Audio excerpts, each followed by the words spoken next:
कार्यपत्रक number 32। इसके अंदर दिया हुआ है एक परिवार में एक महीने में 26 किलोग्राम और 750 ग्राम चावल, 3 किलोग्राम और 500 ग्राम दाल, 30 किलोग्राम आटा खर्च होता है। तो बताइए उस परिवार में एक महीने में कुल कितना राशन खर्च होता है।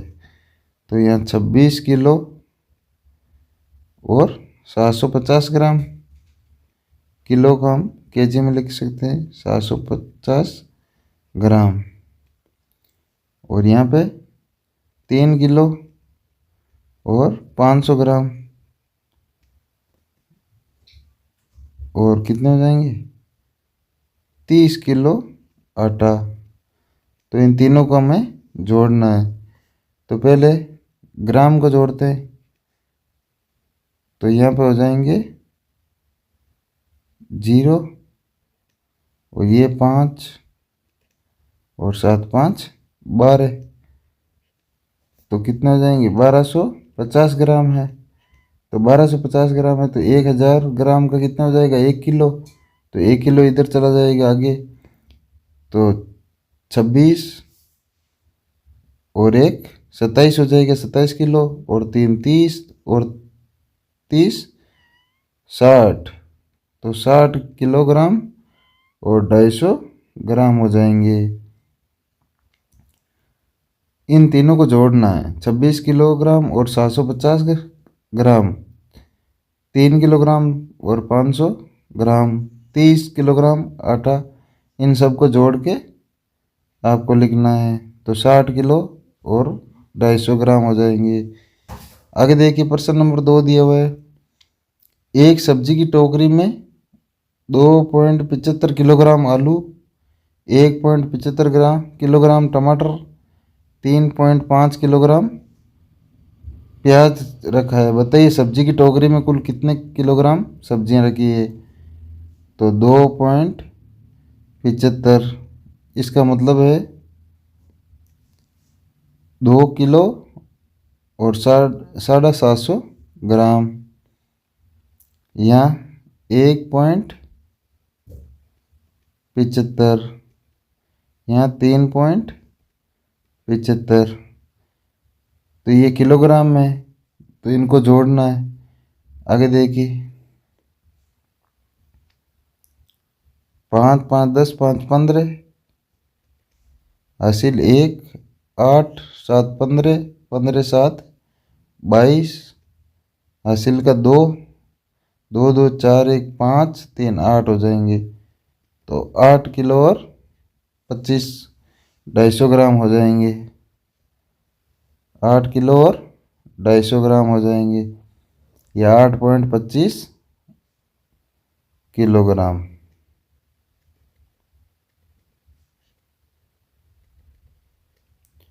आगे देखिए प्रश्न नंबर 3। एक बोरी में 50 किलोग्राम गेहूँ रखने की क्षमता है। तो बताइए इसे 15 बोरी में कितने किलोग्राम गेहूँ रखे जा सकते हैं। तो एक बोरी के अंदर 50 किलोग्राम रखते हैं, तो 15 बोरियों में, तो 50 गुणा 15, 0 15 5 75, यानी 750 किलोग्राम, 750 किलोग्राम है जो गेहूँ रख सकते हैं। 15 बोरियों में कितने रख सकते हैं 750 किलोग्राम। आगे देखिए प्रश्न नंबर 4 है। एक बस में 35 यात्री दिल्ली से जयपुर जा रहे हैं। प्रत्येक यात्री की टिकट का मूल्य 365 रुपये है। तो कुल कितने रुपए का टिकट खरीदे गए। तो एक टिकट का मूल्य कितना है 365, और यात्री कितने 35, तो आपको इनको गुणा करना है। तो 5 25 और 2 हासिल के 5 6 पंजे 30, 2 32, हासिल के 3 5 3 15 और 3 18, यहाँ क्रॉस का चिन्ह, 3 पंजे 15, हासिल 1 6 3 18 1 19, हासिल 1 3 3 की 9 और 1 10 हो जाएंगे। तो 5 ये हो जाएंगे, 5 2 7 9 8 17, हासिल 1 और एक 2 हो जाएंगे और ये एक। तो यहाँ पे कितने रुपए के टिकट कटे हैं? 127.75।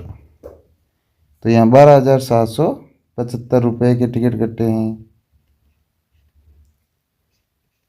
यहाँ देखिए एक साइकिल का मूल्य 1,075 रुपये 50 पैसे हैं, तो 52 साइकिलों का मूल्य क्या होगा? तो 52 साइकिलों का कितना होगा? 1,075 रुपये और 50 पैसे हैं। तो 52 साइकिलों का कितना मूल्य होगा? तो यहाँ 52 से गुणा कर देंगे। यहाँ 50 को बाद में करेंगे, पहले 52 से कर लेते हैं। तो कितना आएगा? 2 पंजे 10, हासिल का 1, 7 2 14, 1 15, हासिल 1। तो 0 से 1 हो जाएगा, 2 एकम 2। यहाँ क्रॉस का चिन्ह, 5 25, हासिल 2, 5 7 35, 2 37। यहाँ पे 3 और 5 एकम 5, इनको जोड़ेंगे 10, हासिल 1, 9, 3 2 5 और 5, 55,900। और यहाँ पे 50 पैसे दिए हुए हैं, तो इनको भी गुणा करेंगे 52 से। तो इनको गुणा करने पर कितना आ जाएंगे? 5 2 10, हासिल 1, 5 25 1 26, यानी 2600 रुपये ये हो जाएंगे। तो इनको साथ में जोड़ लें, तो ये हो जाएंगे 0 0 9 6 15, हासिल को 1 6 और 2 8 और 5, 58,500 रुपये हो जाएंगे। कितना हो जाएंगे? 58,500 रुपये, यानी 52 साइकिलों का मूल्य 58,500 रुपये हो जाएंगे। प्रश्न नंबर 6 दिया हुआ, एक ट्रेन जयपुर से 13 बजे प्रस्थान कर 12:10 पर जो है अहमदाबाद पहुंचती है। तो बताइए वो ट्रेन कितने घंटे चली? 13 दोपहर की 1 बजे, यानी दोपहर की 1 बजे। यहाँ कितने बजाएंगे? 13। तो यहाँ पे 1 2 3 4 5 6 7 8 9 10 और 11 12 हो जाएंगे। तो यहाँ पे 13 बजे चली, तो 1 घंटा 2 घंटा 3 घंटा 4 घंटा 5 घंटा 6 घंटा 7 घंटा 8 घंटा 9 10 11 और 12, यानी 1 से 2 बजे तक 1 घंटा 2 घंटा, 1 से 2 1 घंटा 2 घंटा 3 घंटा 4 घंटा 5 घंटा 6 घंटा 7 8 9 10 और 11 घंटे और कितने मिनट? 10 मिनट। यह है जो समय ट्रेन लेगी, या इतने 11 घंटे और 10 मिनट ये चली। 11 घंटे और 10 मिनट इस ट्रेन ने सफ़र किया। आगे देखिए कार्यपत्रक 33। तो इसके अंदर दिया हुआ है, ज्यामितीय आकृतियों का परिमाप ज्ञात करने की समझ विकसित करना। परिमाप, ज्यामितीय आकृतियाँ यानी त्रिभुज, आयत, वर्ग, जो भी अष्टभुज त्रिभुज, पंचभुज त्रिभुज, इनको क्या बोलते हैं? ज्यामितीय आकृतियाँ। तो इनका परिमाप क्या होता है? किसी भी आकृति की कुल लंबाई क्या होती है? परिमाप होती है। जैसे ये त्रिभुज दिया हुआ है, तो यहाँ 4 सेंटीमीटर, यहाँ 4 सेंटीमीटर, यहाँ 4 सेंटीमीटर। तो यहाँ पे तीनों भुजाओं की लंबाई गिनी जाएगी। तो 4 4 8 4 12, तो इसकी 12 हो जाएगा। ये परिमाप है इसका। तो इसी तरह हमको ये करना है। आगे देखिए प्रश्न नंबर 1 है जो दिया हुआ है, दी गई आकृतियों का परिमाप ज्ञात कीजिए। तो यहाँ पे परिमाप देखना है, तो यहाँ आमने सामने की भुजाएं बराबर है, तो ये क्या हो गया? आयत हो गया। तो यहाँ 4 4 8, यहाँ खानों के हिसाब से भी दिया हुआ है, 4 खाने मतलब 4 सेंटीमीटर, 2 खाने मतलब 2 सेंटीमीटर। तो यहाँ 4 4 8 हो जाएंगे, 8 2 10, 2 12। तो परिमाप कितना हो जाएगा? 12 सेमी। यहाँ परिमाप देखिए 5 और यहाँ 3 दिया हुआ है, तो कितने हो जाएंगे? 8, 8 और 3 11, 11 और 2 13, 13 2 15 और 1 16 सेमी। यहाँ पे देखिए 4 4 8, 3 11, 12 13 और 14 सेमी। यहाँ पे देखिए ये 2 दिया हुआ है, तो ये 2, इधर 3 और इधर 3 दिया हुआ है। तो इसके अंदर देखिए 2, ये 3 4, 3 7, 7 8 9, 2 11, 12 13 14 15 16 हो जाएंगे, 17 और 18। तो यहाँ 18 सेंटीमीटर हो जाएंगे।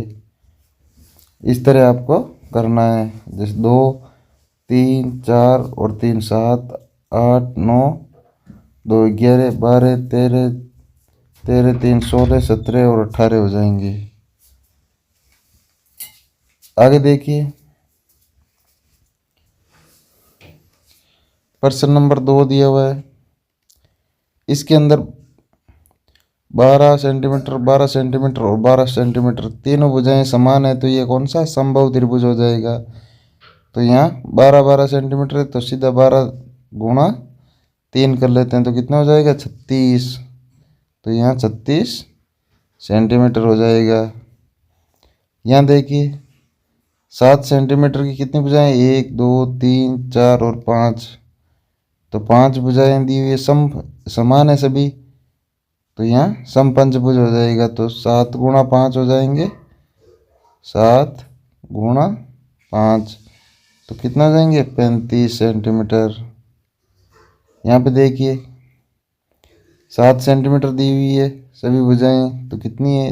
2 3 4 5 6 7 और 8, 8 भुजाएं दी हुई है, तो 7 गुणा 8, यहाँ 56 सेंटीमीटर हो जाएगा। यहाँ पे देखिए आमने सामने की भुजाएं बराबर है और ये आयत हो जाएगा, तो यहाँ 18 18 36 और 15 15 30, तो यहाँ पे कितना हो जाएगा? 66। तो यहाँ 66 सेंटीमीटर हो जाएगा। आगे देखिए प्रश्न नंबर 3 दिया हुआ है, नीचे कुछ आयताकार आकृतियों के माप दिए गए हैं, सभी का परिमाप ज्ञात कीजिए। तो यहाँ पर लंबाई और चौड़ाई दी हुई है, तो इसका मतलब लंबाई और चौड़ाई दी हुई है, तो परिमाप ज्ञात करना है। तो आयत इस तरह होता है, तो यहाँ लंबाई कितनी है? 60 सेंटीमीटर। तो 60 ये है, तो 60 ये भी होगी, और यहाँ 48। तो दोनों आमने सामने की भुजाएं बराबर होती है तो ही आयत होता है। तो यहाँ 2 गुणा, सूत्र लगेगा 2 गुणा लंबाई प्लस चौड़ाई। तो यहाँ लंबाई कितनी है? 60 प्लस 48, तो यहाँ हो जाएंगे 8 और 6 4 10। यहाँ पे 2 गुणा करना है, तो 2 गुणा कर लीजिए, तो 108 गुणा 2 216 हो जाएंगे, 216 सेंटीमीटर। आगे देखिए 29 29 दिया हुआ है, तो 29 29 को इस हिसाब से करना है, 2 गुणा लंबाई प्लस चौड़ाई। तो यहाँ पे 29 और 29 कितने हो जाएंगे? 9 9 18, हासिल का 1 और 4 5 58 और फिर 2 से गुणा, तो 8 दुए 16, हासिल 1, 5 दुए 10 और 1 11, तो 116 सेंटीमीटर हो जाएंगे। यहाँ पे 32 और 12 दिया हुआ है, तो 32 प्लस 12 कितने होते हैं? 32 प्लस 12 को पहले जोड़ लीजिए, तो 4 और ये भी 4, तो 44 गुणा 2 कितने हो जाएंगे? 88 सेंटीमीटर। यहाँ पे देखिए 60 60 दिया हुआ है, तो 120 और 2 गुणा करेंगे तो 240 सेंटीमीटर हो जाएंगे। आगे देखिए इसमें निम्न में से किस आकृति का परिमाप है जो 63 सेंटीमीटर है? उपयुक्त विकल्प पर सही का निशान लगाना है। तो ये 10 10 20 और 30 ही हुए। यहाँ पे 4 5 9 5 14 5 19 5 24 24 10 34 और 5 39 होते हैं। यह नहीं होगा। 6 6 12 12 9 21 21 10 31 37 और ये हो जाएंगे 6।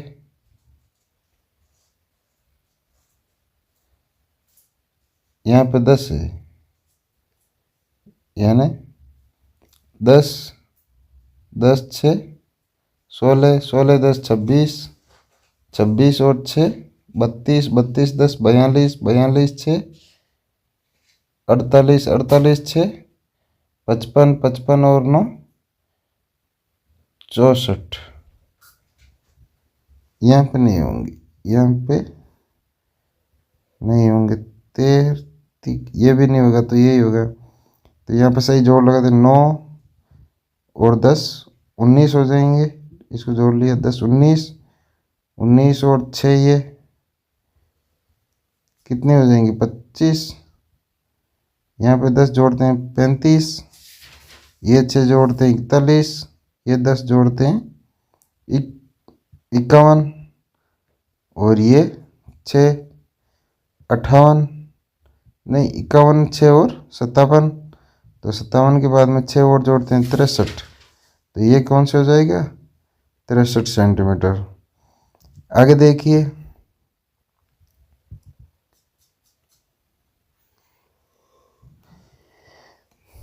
नीचे दिए गए मापों की सहायता से परिमाप ज्ञात कीजिए। समपंचभुज यानी 5 भुजाएं हैं किसी आकृति की, वो 5 सेंटीमीटर है, तो 5 गुणा कितनी है? 5 भुजाएं, तो 25 सेंटीमीटर। कितनी हो जाएंगी? 25 सेंटीमीटर। 5 गुणा 5। यहाँ पे वर्ग दिया हुआ है, वर्ग की चारों भुजाएं समान होती है। एक भुजा 10 सेंटीमीटर की है, तो 4 गुणा 10, तो 40 सेंटीमीटर यहाँ पे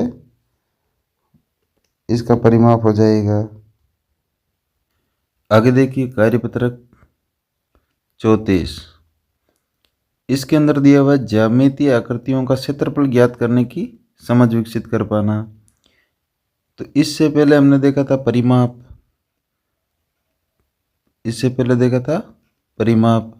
परिमाप में क्या होता है? कोई भी आकृति दी हुई है, उसकी लंबाई कितनी है, ये उसका परिमाप था। अब इसके अंदर जो आकृति के अंदर जो जगह बची है, उस जगह का माप कितना है, ये आकृति का क्या होता है? क्षेत्रफल। कोई भी आकृति दी हुई, इसके बीच में कितनी जगह है, उसका माप है जो क्षेत्रफल होता है। तो इसके अंदर हम देखेंगे ये दी हुई है आकृतियाँ, दी गई आकृतियों का क्षेत्रफल ज्ञात कीजिए। एक वर्गाकार खाना बराबर है 1 वर्ग इकाई है, यानी जो ये एक खाना दिया हुआ है वो 1 वर्ग इकाई है। तो यहाँ पे कितने खाने दिए हुए? देखिए 2,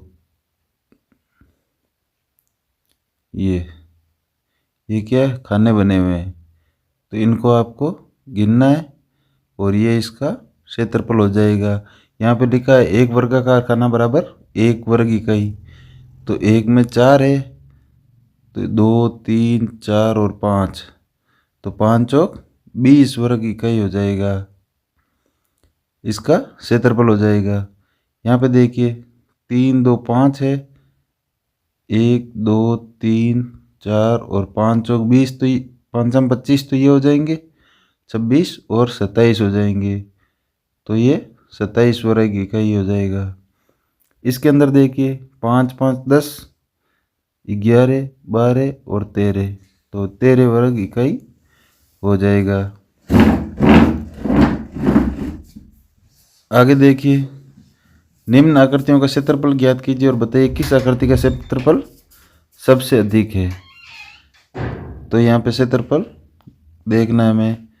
तो यहाँ पे कितने खाने दिए हुए हैं, 1 2 3 4 5 6, 6 और 6 12, 13 14 15 16 17 18 19 और 20, तो यहाँ 20 वर्ग इकाई क्षेत्रफल हो जाएगा। इसके अंदर देखिए 1 2 3 4 5 6 7 8 9 10 11 12 13 14 15 और यहाँ पे 16 17 18 19 20 और 21, यहाँ कितने हो जाएंगे 21 वर्ग इकाई। यहाँ पे देखिए 1 2 3 4 5 6 7 8 9 10 11 12 13 14 15 और 16, तो यहाँ 16 इकाई वर्ग इकाई हो जाएंगे। ग के अंदर देखिए 1 2 3 4 और 4 तिये 12 13 14 और 15, तो यहाँ पे 15 वर्ग इकाई हो जाएंगे। तो सबसे अधिक क्षेत्रफल वाली आकृति कौन सी है, तो ये ख आकृति है, जो कौन सी है सबसे ज़्यादा क्षेत्रफल वाली आकृति है। तो यहाँ पे 21 वर्ग इकाई क्षेत्रफल है। यहाँ पे देखिए प्रश्न नंबर 3 दिया हुआ है, दी गई आकृतियों में किस आकृति का क्षेत्रफल सबसे कम है और कितना है। तो यहाँ पे देखिए खाने गिनने 1 2 और 3 4 5 और 6 खाने हैं, तो 6 खाने तो पूरे दिए हुए हैं और एक यहाँ पे आधा है, ये आधा है, ये आधा है और ये आधा है, तो यहाँ आधे आधों को मिलाकर ये 2 खाने हो जाएंगे, 6 और 2 8 हो जाएंगे। यहाँ पे 2 3 4 5 6 7 8 9, ये 9 खाने हो जाएंगे। यहाँ पे कितने 3 2 5 3 15 खाने। यहाँ पे कितने 1 2 3 3 तो पूरे हैं, ये हो जाएगा 4, ये हो जाएगा 5 और ये आधे से ज़्यादा भरा हुआ और ये भी आधे से ज़्यादा भरा हुआ, तो समथिंग कितने हो जाएंगे 1 2 3 4 5 6 7 के समथिंग हो जाएंगे। तो यहाँ लगभग लिखना है, तो लगभग कितना है 7 के समथिंग। तो यहाँ पे सबसे कम कौन सा है, तो यहाँ हो जाएगा आकृति ग, और लगभग कितना है, तो यहाँ पे लगभग लिखना है लगभग 7। आगे देखिए निम्न आकृतियों का क्षेत्रफल ज्ञात कीजिए और अवरोही क्रम में लिखिए। अवरोही क्रम मतलब घटते क्रम में। तो यहाँ 1 2 3 4 और 5, तो ए आकृति का 5 है क्षेत्रफल। बी आकृति का कितना है 3 4 5 6 7 8 और 9, कितने बी आकृति का 9। सी आकृति का 1 2 3 4 5 6 7 8 और 9, 9 तो पूरा है, एक ये आधा, एक ये 10, ये 11 और ये 12, तो सी आकृति का क्षेत्रफल हो जाएगा 12 वर्ग इकाई। यहाँ डी का देखना है, तो 1 2 3 4 5 6 7 8 9 और 10, तो 10 हो जाएगा। ई का देखना 1 2 3 4 5 6 और 7 8 9 और 10, इसका भी 10 हो जाएगा। यहाँ पे देखिए 1 2 3 4 5 6 7 8 9 10 11 12 13 14, तो इसका आधा और इसका आधा 15, ये और ये 16, यहाँ 17 हो जाएंगे। तो इसको अवरोही क्रम में लिखना है, यानी बढ़ते क्रम में। तो सबसे छोटा कौन सा है? ए, फिर 5 के बाद में बी, सॉरी यहाँ पे अवरोही क्रम में लिखना है, यानी घटते क्रम में। तो यहाँ पे सबसे बड़ा वाला, सबसे बड़ी जो आकृति है उसको पहले लिखेंगे। तो सबसे बड़ी में कौन सी है? एफ, 17 वर्ग इकाई है इसका क्षेत्रफल।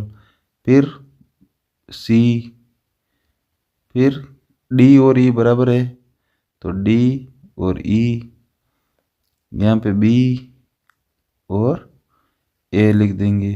तो यहाँ पे कितना क्षेत्रफल है इसका? एफ का 17 वर्ग इकाई, फिर सी का 12, डी का 10, ई का 10, बी का 9 और ए का 5। इस तरह आपको ये करना है।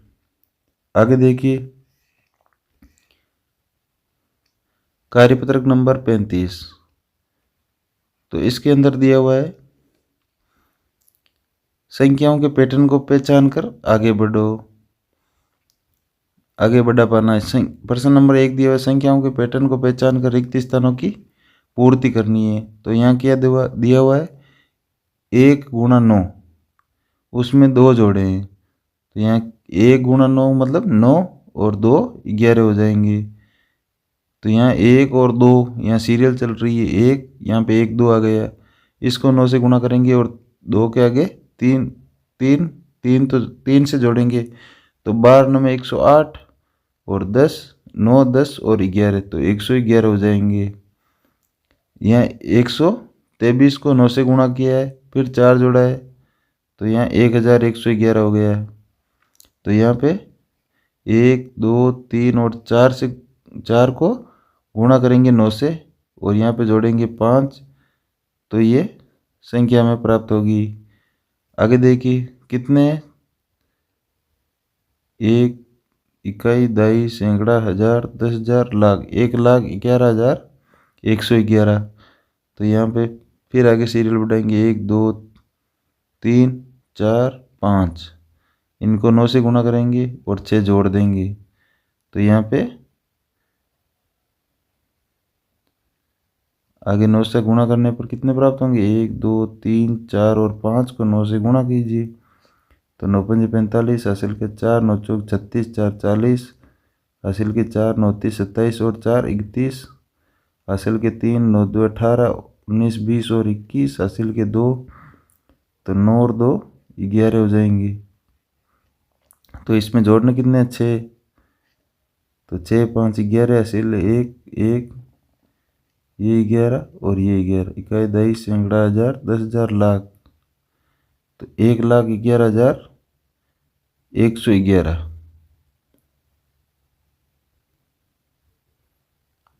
ये और ये सेम कैसे हुआ? 1 2 3 4 को 9 से गुणा करते हैं, 9 चौक 36, हासिल के 3 9 30 27, 3 30,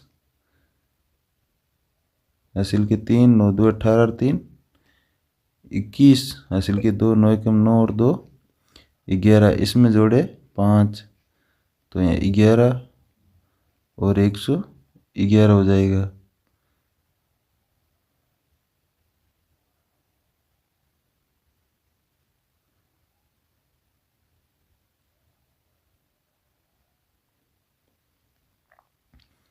यहाँ 11,111 हो जाएगा।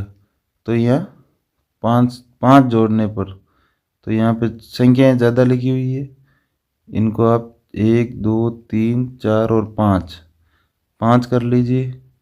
और अगर यहाँ पे 6 रखना है तो यहाँ पे 5 और यहाँ पे 6 से गुणा कीजिए तो फिर ये संख्या आएगी। आगे देखिए,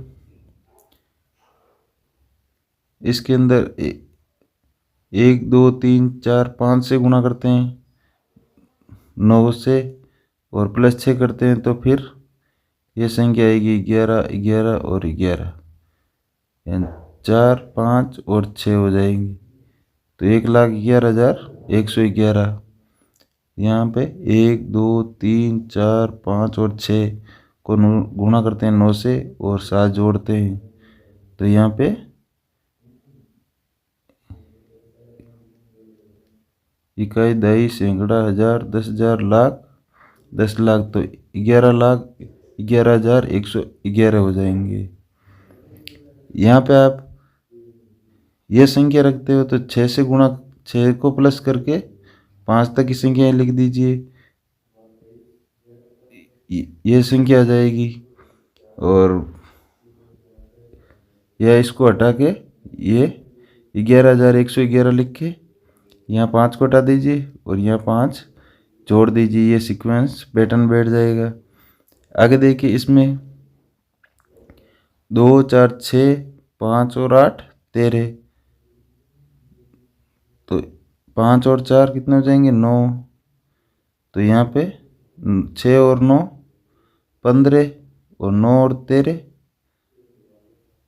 22, यहाँ 15 और 22 को जोड़ना है तो 37। इसमें देखिए 5 और 4 इनको गुणा किया हुआ है तो 5 चौक 20, और 6 को और 4 को किया 6 चौक 24, 3 को और 6 को किया तो 18 हो जाएंगे। यहाँ 20 और 24 को गुणा करना है तो यहाँ हो जाएंगे 480, 24 2 48 और 0 480। अब 24 और 18 को गुणा करते हैं तो 18 चौक 72, हासिल 7, 18 2 36, और 7 कितने हो जाएंगे 43, तो 432 और 480, इनको दोनों को फिर गुणा करना है तो यहाँ 480 गुणा 432 कर लेते हैं, तो यहाँ 0 8 2 16, हासिल का 1, 4 2 8 1 9, ये क्रॉस का चिन्ह, 0 8 3 24, हासिल के 2, तो 4 3 12 और 2 14, 2 क्रॉस का चिन्ह, यहाँ पे 0 8 चौक 32, हासिल के 3, और 4 चौक 16 और 3 19, इनको जोड़ लीजिए 0 6 9 4 13, हासिल 1 5 2 7 9 1 10 की सुम, हासिल का 1, तो 2 हो जाएंगे। तो यहाँ 20 इकाई, दहाई, सैकड़ा, हजार, 10,000, लाख, यानी 2,07,360 आएंगे। 20 73 60, यानी ये उत्तर आ जाएगा। आपको इसमें पैटर्न मिलाना है, जो भी या तो गुणा दिया हुआ है या जोड़ दी हुई है या घटाना दिया हुआ है तो उसमें आपको देखना है और सरल करना है। आगे देखिए, प्रश्न नंबर 2, एक खाली स्थानों में पैटर्न देकर सही संख्या भरना है।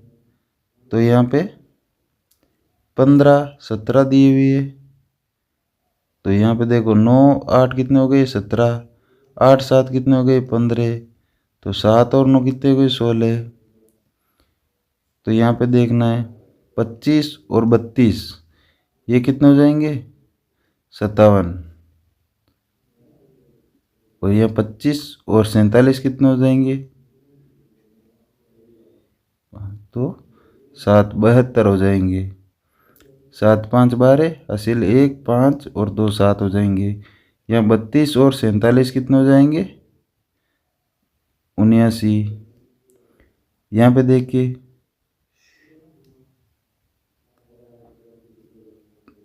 यहाँ पे आपको बॉक्स में भरना है, तो ये 89 दिए हुए हैं, 50 दिए हुए हैं। तो यहाँ पहले तो ये 89 को करो तो यहाँ पे 50 लिख लेते हैं, तो 50 और यहाँ 39, तो कितने हो जाएंगे 89। तो यहाँ पे देखते हैं 50 50 100 हो जाएंगे। यहाँ पे देखते हैं यहाँ 89 हो जाएंगे, 50 और 39।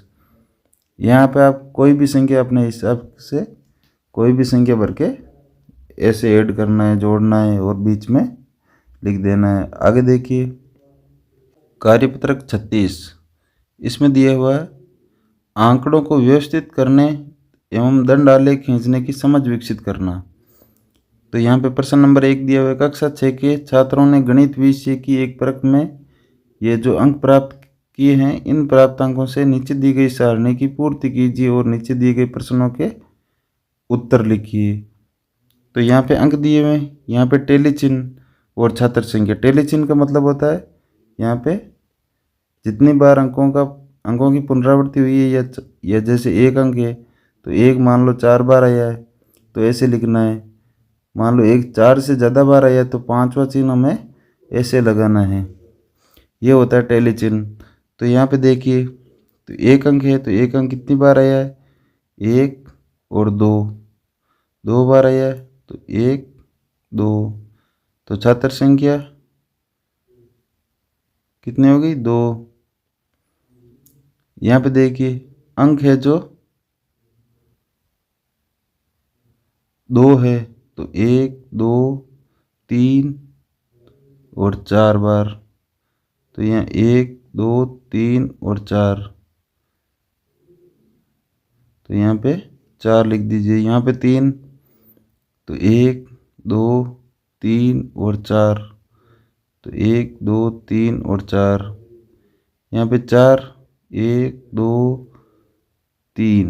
3 बार आया है तो 1 2 3।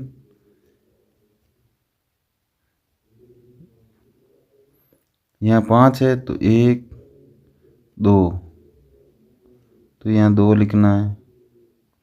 तो 3 अंक प्राप्त करने वाले छात्रों की संख्या बताइए। तो 3 अंक कितने छात्रों ने प्राप्त किए, 4 छात्रों ने। कक्षा की कुल छात्र संख्या बताइए। तो 4 2 6, 6 4 10, 3 13 और 2 15। इस तरह आपको ये हल करना है। आगे देखिए प्रश्न नंबर 2 है, गत सप्ताह विद्यालय में अनुपस्थित रहे विद्यार्थियों की संख्या सारणी में दी गई है, इसे दंड आलेख यानी स्तंभ चार्ट द्वारा दर्शाना है। तो यहाँ पे दिन दिए हुए हैं, अनुपस्थित विद्यार्थी दिए हुए हैं, तो आपको इनमें दर्शाना है। तो ये अनुपस्थित विद्यार्थी हो गए। तो ये सोमवार मंगलवार बुधवार गुरुवार शुक्रवार और शनिवार, यानी विद्यालय में अनुपस्थित विद्यार्थियों की संख्या आपको दर्शानी है। तो यहाँ सोमवार को कितने विद्यार्थी एब्सेंट रहे, 5। तो यहाँ पे ये 5 हमें स्तंभ चार्ट की तरह दर्शाना है।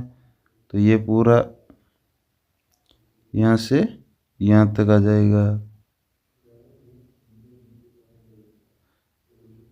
ये स्तंभ चार्ट बन जाएगा।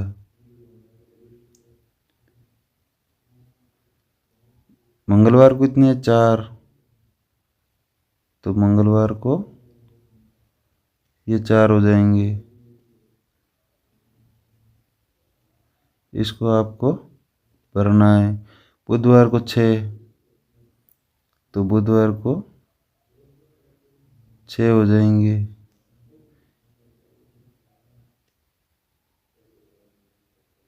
ये 6 हो जाएंगे। गुरुवार को 4, तो ये 4 हो जाएंगे।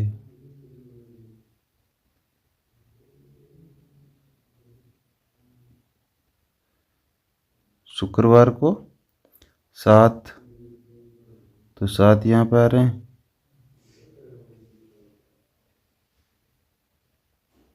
इस तरह आपको ये जो स्तंभ चार्ट है वो बनाना है। यहाँ पे पेंसिल से सही लाइन खींचकर आपको ये बनाने हैं। आगे देखिए शनिवार को कितने आ रहे हैं, 3 अनुपस्थित हैं। तो यहाँ पे इस तरह आपको ये चार्ट बनाना है। आगे देखिए,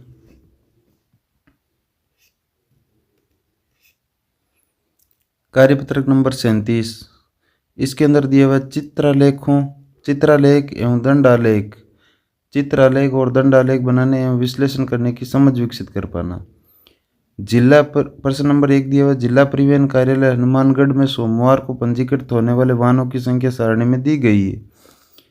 दी गई सारणी से एक दंडालेख यानी स्तंभ चार्ट बनाइए और नीचे दिए गए प्रश्नों के उत्तर भी दीजिए। तो यहाँ पे ये आलेख बनाना है। तो यहाँ कार में कितने हैं? 5। कार कितनी संख्या है? 5 है। तो यहाँ बस 2 है, ये 2 तो चार्ट बने हुए हैं। जिप में कितने हैं? 4। तो यहाँ पे आपको 4 खानों में कलर भरना है। 1 2 3 और 4, यहाँ तक ये हो जाएगा।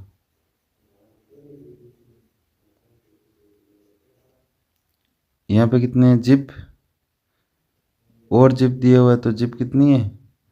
4।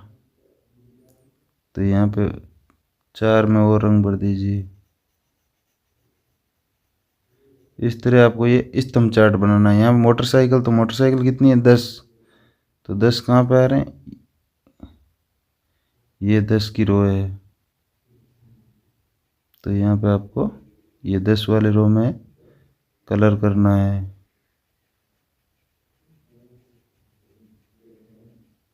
आपको सही से पेंसिल से भरेंगे तो ये सही प्रदर्शित होगा। आगे देखिए, ट्रक। तो ट्रक में कितने हैं? 2। तो यहाँ पे 2 में आप कलर भर दीजिए। ये स्तंभ चार्ट हो जाएगा। आगे देखिए, सोमवार को पंजीकृत होने वाले वाहनों की कुल संख्या कितनी है? तो सोमवार को पंजीकृत होने वाले वाहनों की संख्या, तो टोटल संख्या में करनी है। तो 5 2 7 4 11, 11 10 21 और 2 23। पंजीकृत होने वाले वाहनों में सबसे अधिक संख्या किस वाहन की है? तो सबसे अधिक किसकी है? मोटरसाइकिल की। मोटरसाइकिल की कितनी है? 10 साइकिल। पंजीकृत होने वाले वाहनों में सबसे कम संख्या कौन से वाहनों की है? तो सबसे कम बस की है, 2, और 1 ट्रक की है, ट्रक भी 2 ही है। तो बस और ट्रक हो जाएगी। सोमवार को पंजीकृत होने वाले वाहनों में कारों की संख्या कितनी है? तो कार कितनी है? 5। इस तरह आपको ये प्रश्न नंबर 1 करना है। आगे देखिए, प्रश्न नंबर 2 दिया हुआ है, एक हाउसिंग सोसाइटी में लोगों की पसंद के रंग का पिक्टोग्राफ यानी चित्रलेख निम्नांकित है। पिक्टोग्राफ की सारणी की पूर्ति कीजिए और नीचे दिए गए प्रश्नों के उत्तर लिखिए। ये एक चित्र बनाया हुआ है, इसका मतलब क्या होता है? 10 लोग। कितने होते हैं? 10 लोग। यानी ये रंग दिया हुआ है, इसको पसंद करने वाले लोगों की संख्या देखनी है आपको। तो एक का मतलब होता है 10 लोग, ये 20 30 और ये आधा बना हुआ है, तो यहाँ पे कितने हो गए? 5। तो 30 और 5 35 हो गए। यहाँ पे काला रंग में 1 और 2, तो 10 और 10 20 हो जाएंगे।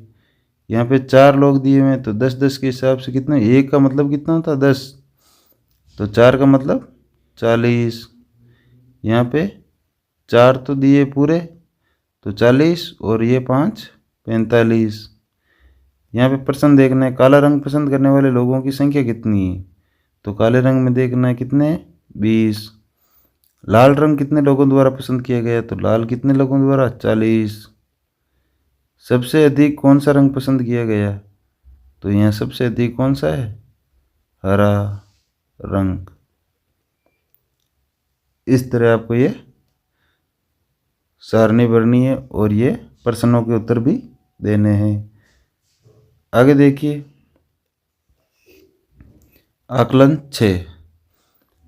यदि एक समषटभुज की प्रत्येक भुजा 8 सेंटीमीटर है, कितनी, 8 सेंटीमीटर। तो उसका परिमाप ज्ञात कीजिए। तो 8 गुणा 6 हो जाएगा। तो 8 गुणा 6 सेंटीमीटर या 6 गुणा 8 सेंटीमीटर हो जाएगा। ज्यामितीय आकृति का क्षेत्रफल ज्ञात कीजिए। तो क्षेत्रफल ज्ञात करना है तो इसके अंदर की रो देखनी है। तो ये मान लो खाने हैं।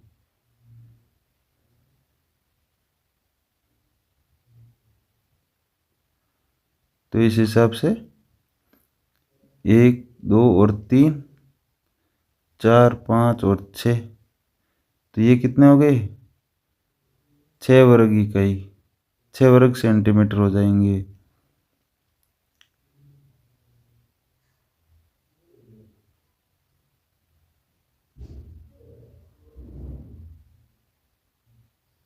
आगे इसमें देखिए,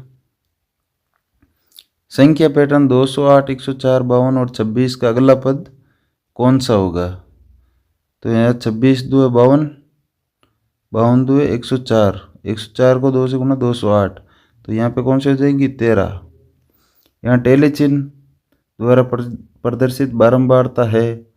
तो यहाँ 4 के ऊपर एक आड़ी लाइन है, तो मतलब 5 हो जाएंगे। ये 5 5 10, 2 12 हो जाएंगे।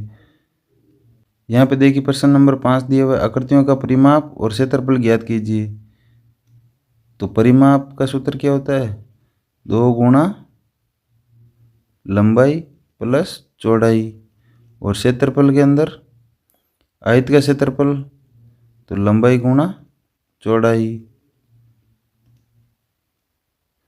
और यहाँ वर्ग का परिमाप तो वही होता है, चारों भुजाएं जिनकी वो लंबाई जोड़ के 2 गुणा लंबाई प्लस चौड़ाई कर देंगे।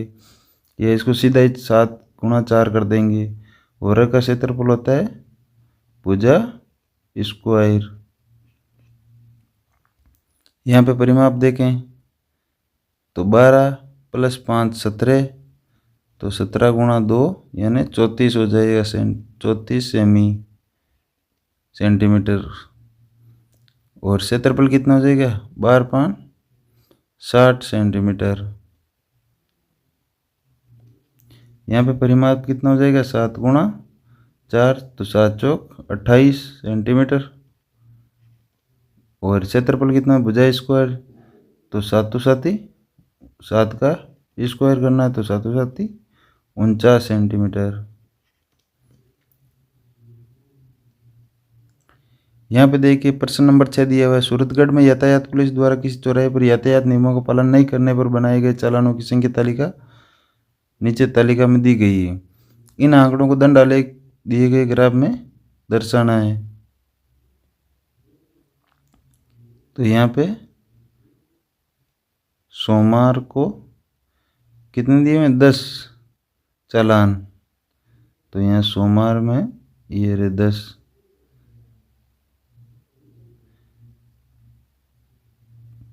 ये आलेख द्वारा आपको दर्शाना है।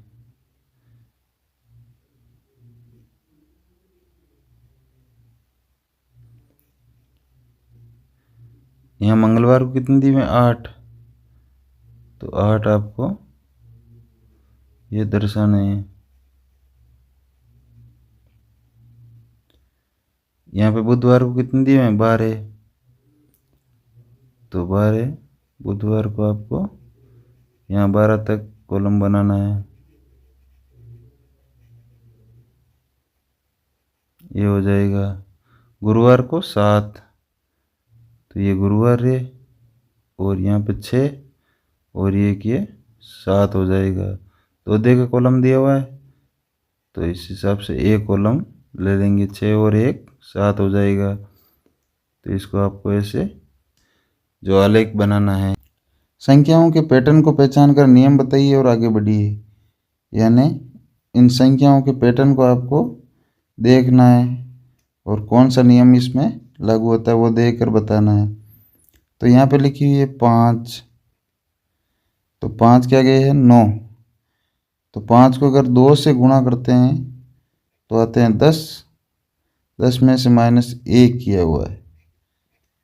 तो 9 प्राप्त होते हैं। यहाँ पे दी हुई है 9, अगली संख्या क्या है 9, तो 9 को 2 से गुणा करते हैं तो आते हैं 18, 18 में से 1 निकाला तो कितना आ जाएंगे 17, तो ये अगली संख्या आ जाएगी 17। तो यहाँ पे 17 को 2 से गुणा करते हैं तो 34, और 34 में से 1 निकालेंगे तो यहाँ पे हो जाएगा 33। 33 को 2 से गुणा करते हैं तो हो जाएंगे 66, और 66 में से 1 निकाला तो यहाँ पे 65, तो यहाँ पे कितने हो जाएंगे 33 के बाद में 65, और 65 की संख्या को देखेंगे तो 65 गुणा 2, तो ये हो जाएंगे 5 2 10, हासिल 1 6 2 12 और 1 13, 130, और फिर माइनस 1 निकालेंगे तो 129। 129 को 2 से गुणा करेंगे तो 9 2 18, हासिल 1 2 2 4 1 5, और 2 एकम 2, 258 में से 1 घटाएंगे 257। तो यहाँ पे मान लो कोई भी संख्या है उसमें से उसको 2 से गुणा करते हैं, इसको n मान लेते हैं, और फिर 1 घटाते हैं तो ये संख्या है हमें अगली वाली संख्या जो प्राप्त हो रही है, तो इसको हम लिख सकते हैं 2n माइनस 1। तो यहाँ नियम लग जाएगा 2n माइनस 1, यानी कोई भी संख्या है जिसको अगले वाला पद हमें चाहिए तो उसको 2 से गुणा करके 1 घटा दे रहे हैं। आगे इसमें देखिए 10 21 43 और 87, तो 10 को हम देखते हैं 2 से गुणा करके तो 20, तो 20 में यहाँ पे आ रहा है 21, तो यहाँ पे +1 किया हुआ है तो यहाँ हो जाएंगे 21, और 21 को 2 से गुणा करते हैं 42, +1 करते हैं तो 43 हो जाएंगे। 43 को 2 से गुणा करते हैं तो 3 2 6 और 4 2 8 में 1 जोड़ते हैं तो 87 हो जाएंगे। यहाँ 87 को 2 से गुणा करते हैं तो 8 7 2 14, हासिल 1 8 2 16 1 17, 174 में 1 जोड़ेंगे तो 175 हो जाएगा। 175 में को 2 से गुणा करते हैं तो 5 2 10, हासिल का 1 7 2 14 1 15, हासिल का 1 2 एकम 2 और 3 350, और यहाँ 1 प्लस का करेंगे तो 351, और 351 में वो 2 से गुणा करते हैं तो 2 2 5 10, हासिल 1 3 2 6 और 1 7 हो जाएंगे 702 प्लस 1, तो 703 हो जाएंगे। तो यहाँ पे हम 2 से तो गुणा कर रहे हैं पर +1 कर रहे हैं, तो यहाँ पे 2n + 1 ये नियम हो जाएगा। इस तरह आपको ये करना है।